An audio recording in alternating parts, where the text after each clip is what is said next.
You don't want a gradient to be flat, so you want gradients to look good, to look 3D. So I'll show you in this. Okay, and now first what you need to do, just add your shape here. Okay, just add from here an ellipse tool, and then just press P for position and hold Option or Alt and click on here, but hold Option. And now here, this is optional, but I'd like to add some wiggle here. So dot one, and now it will actually wiggle. Okay, and that's what we want. Now I'll just press Command D to duplicate. I will just look here in effects, and I'll look for fill, and I'll drag and drop this onto this shape first, and then I'll change the color here. Now repeat the step for all the shapes I have here, and I'm gonna copy the fill. Okay, and now let's look for in effects here and look for a box blur and drag it onto.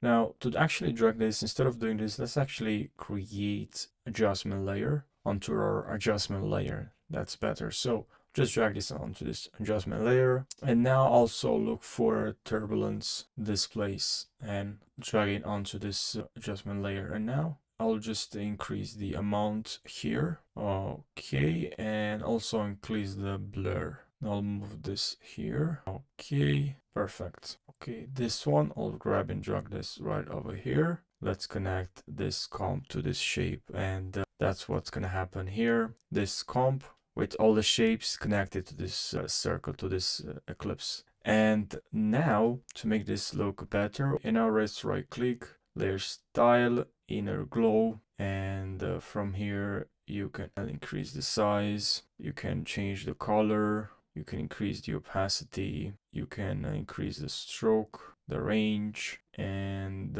also of course the opacity. And as I said before, you can change the order of the colors, and also maybe if you want to increase the blur here. And yeah, now the colors are playing, and this is what we have. So yeah, I hope you found this helpful, and thanks for watching, and take care.